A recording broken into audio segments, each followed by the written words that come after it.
8:39, seguimos en ampliación de noticias. Patricia del Río, Ricardo Gómez, entrevistando a las autoridades que pueden ayudarnos a comprender cómo debe comportarse la población a raíz de estas medidas cada vez más extremas que está tomando el gobierno. Y lo repetimos, Ricardo, cada vez se ponen más duras porque la población no está haciendo caso.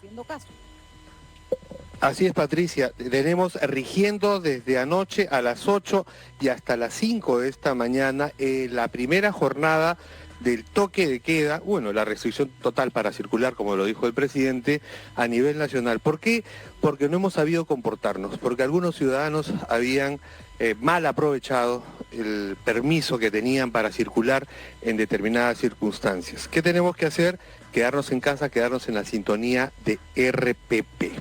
Así es, y para eso estamos ya con el defensor del pueblo, Walter Gutiérrez Camacho, que nos va a dar justamente el reporte de la Defensoría sobre lo que ha ocurrido durante estos primeros días de emergencia sanitaria nacional. También va a ayudarnos con algunas recomendaciones de parte de la Defensoría del Pueblo. ¿Cómo está, doctor Walter Gutiérrez? Gracias por estar con nosotros. Buenos días, doctor. Patricia, buenos días, encantado.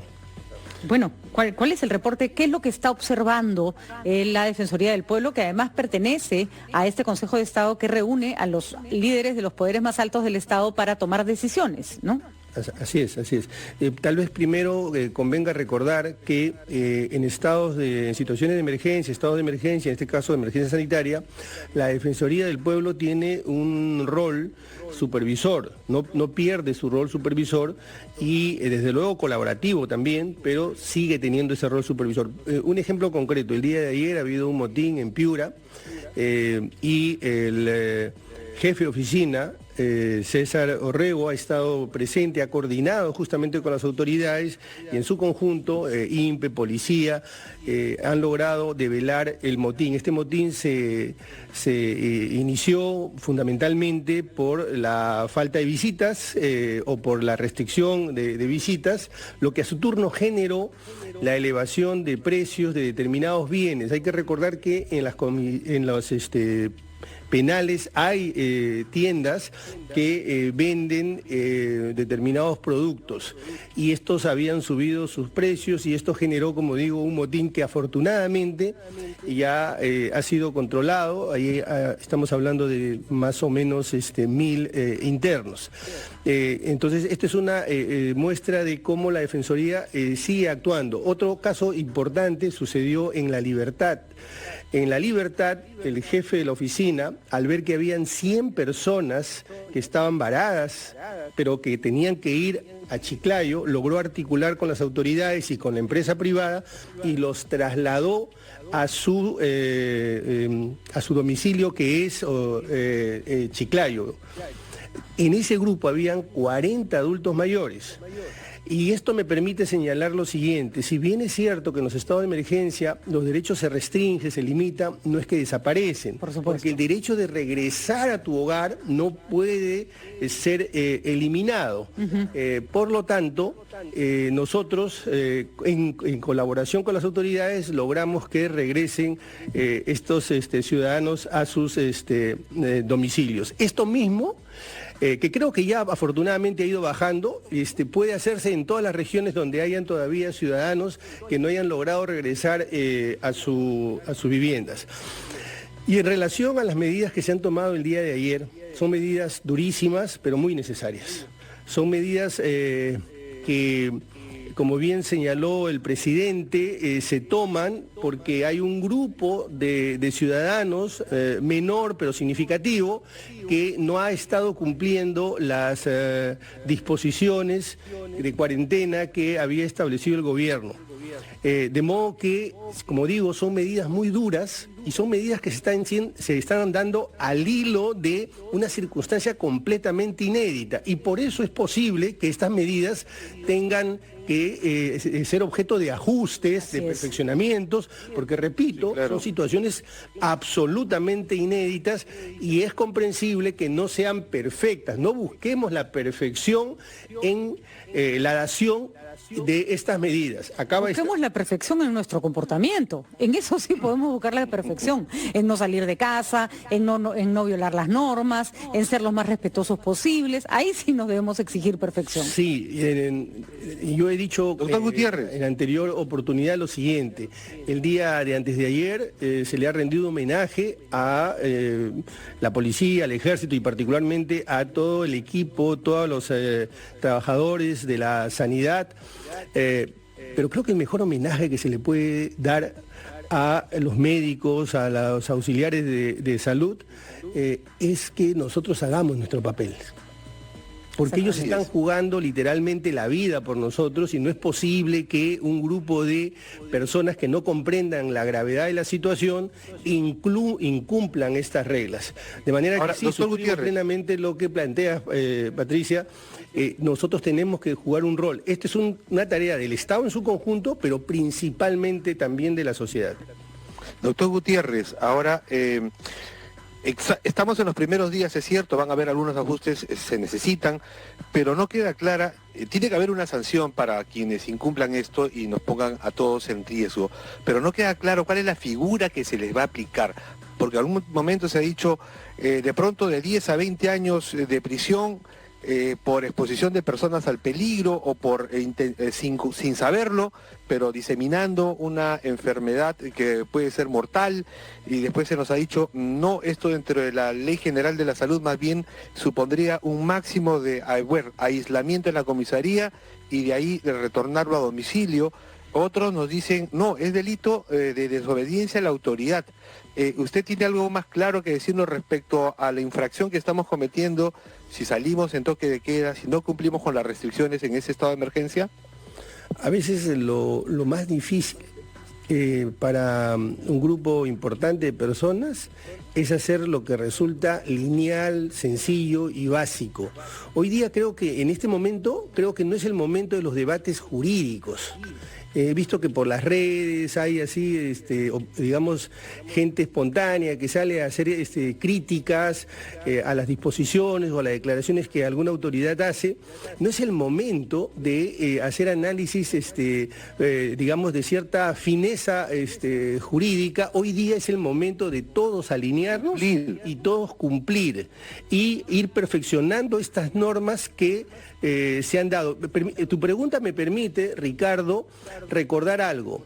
El orden interno, quien preserva en toda circunstancia el orden interno es la Policía Nacional, incluso en el estado de emergencia. La Fuerza Armada lo que hace es colaborar y lo hace excepcionalmente. Y suscribo lo que hace un momento se dijo en la entrevista, cuando a mí me ha tocado que me han detenido, las Fuerzas Armadas me han detenido y lo han hecho con bastante prolijidad, lo han hecho con bastante respeto, están absolutamente, digamos, bien internalizados en la conducta que deben tener. Pero, desde luego, hay que recordar que la tarea de preservar el orden interno está en manos de la policía. No pueden, y por supuesto no va a ser así, no pueden ser sustituidos por las Fuerzas Armadas.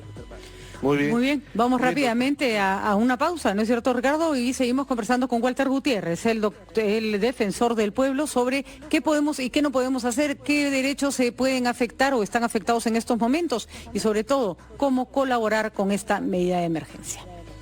Quédense en casa, quédense en la sintonía de RPP, confianza por todos los medios.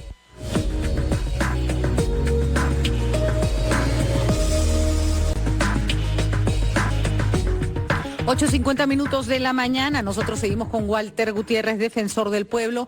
Él el otro día resaltaba y felicitaba a RPP porque a cada rato entraban a hacer limpieza y pasar alcohol en los micros, en los teclados, en las mesas.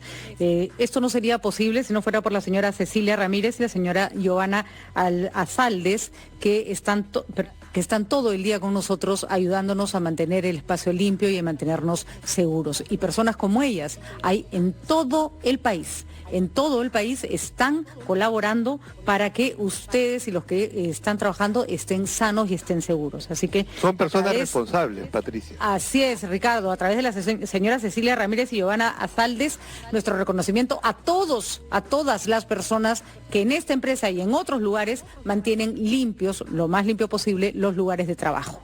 Y se está poniendo en práctica en algunos países, en el Perú también lo hemos visto, pero no masivamente todavía. Por ejemplo, lo que hoy ha ocurrido en Argentina, hoy jueves. Todos los diarios argentinos han salido con sus primeras planas, sus portadas unificadas con un solo mensaje.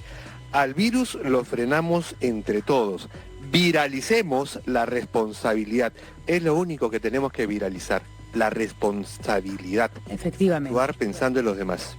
Muy bien, defensor, ¿cómo hay un problema que tenemos que resolver? Los medios de comunicación masivos como RPP ayudan mucho, pero el gobierno da mensajes también específicos y se trata de que la mayor cantidad de información llegue a la mayor cantidad de gente posible. Faltan hacer ajustes, recordemos que no somos un país totalmente comunicado, totalmente interconectado, ¿no? El tema que planteas es central. En los primeros reportes de ayer, antes de ayer, aún no recibo los del día de hoy, advertimos que la comunicación no está llegando con suficiente claridad a todo el país.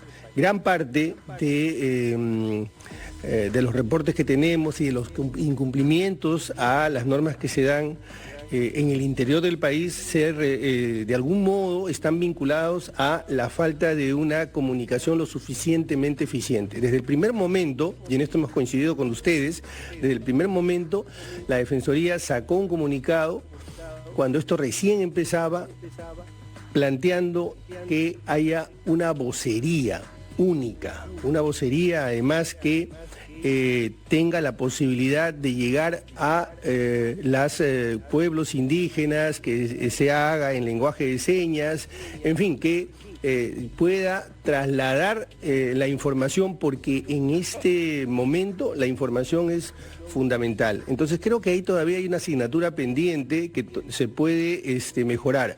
Es importante que el presidente del Consejo de Ministros, los ministros salgan, eso es importante, pero una única vocería sería muy eficiente en este momento. Porque hay que decirlo, bueno, el presidente no puede estar en todos los medios de comunicación, ¿no es cierto?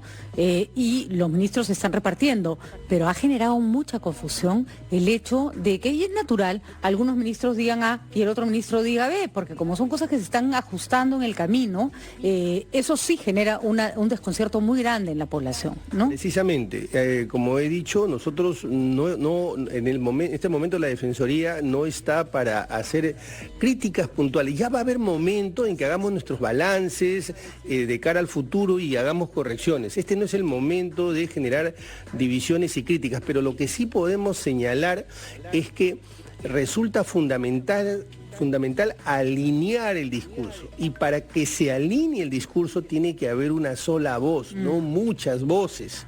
Es casi inevitable porque el lenguaje, el discurso es fuente de malos entendidos, no se construyen, las personas no construimos los discursos de una manera análoga y se pueden generar estas distorsiones. Por lo tanto, es fundamental lo que señalamos al inicio y ustedes también, de que hay una sola vocería, porque en parte tiene que ver con el incumplimiento que se puede estar dando principalmente en provincia.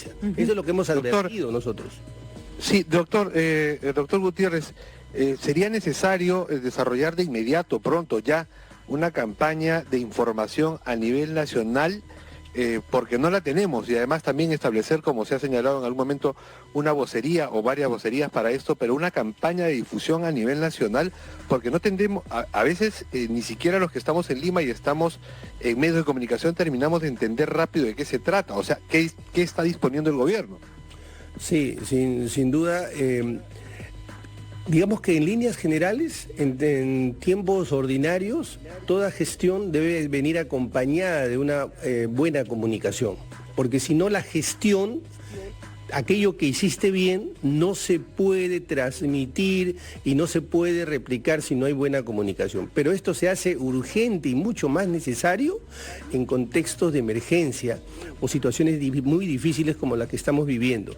De manera que sí, en efecto, se necesita todo un plan, se necesita todo un programa de difusión y desde luego este plan, este programa y la ejecución del mismo no puede ser igual para todo el país, porque el país, igual en el sentido de cómo es que vamos a... Los mismos mensajes, pues, ¿no? Claro, el mensaje porque en el Perú hay varias realidades, hay varios países, no países, digamos, somos un país muy plural y por eso es importante... Muy diverso. Muy diverso y por eso es importante afinar bien los mensajes.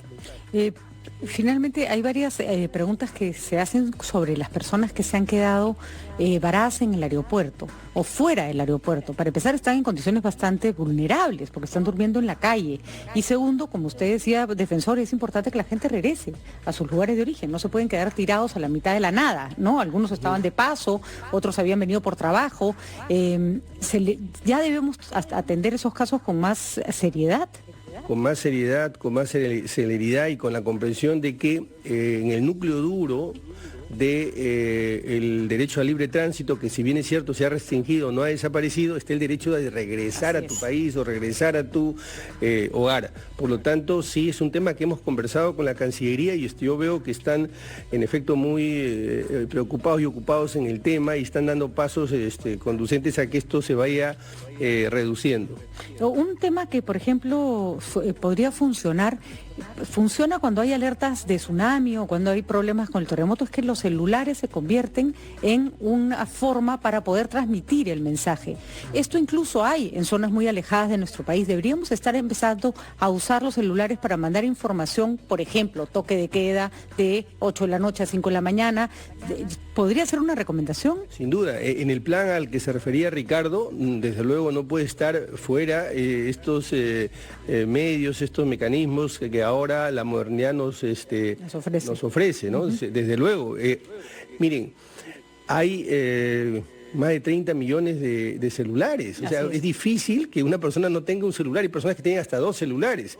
Por lo tanto, es la mejor vía, el mejor canal para comunicar. Así es, y que la gente esté atento a los mensajes que le van a llegar por ahí y que además sean, porque es probablemente uno de los únicos medios seguros en que no se puede mandar información falsa, ¿no? Si es que se controla adecuadamente. Sí, hay que tener ahí algunos filtros y protocolos, pero desde luego que es un mecanismo muy idóneo, ¿no? Muy útil. Bueno, defensor, muchísimas gracias por estar con nosotros y a insistir en el tema de la población.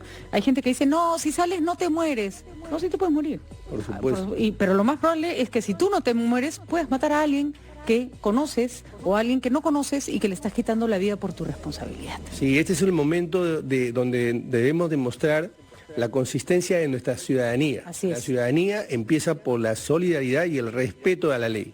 Muy bien. Muchísimas gracias al defensor del pueblo, Walter Gutiérrez, en distritos como Miraflores, San Isidro.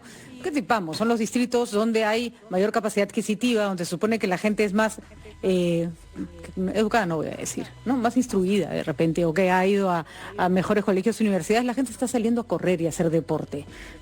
Un aviso a Serenazgo, vayan y métanlos a todos a su casa de una vez por todas. Corran pues en la sala, como está haciendo todo el mundo. Corran sobre un cuadradito de casa y... que suban escaleras, Patricia. Suban y bajen escaleras, limpien bailando. Hemos dado varias ideas, pero ya dejen de estar violando la ley porque quieren hacer deporte. Todos quieren hacer deporte. No se puede.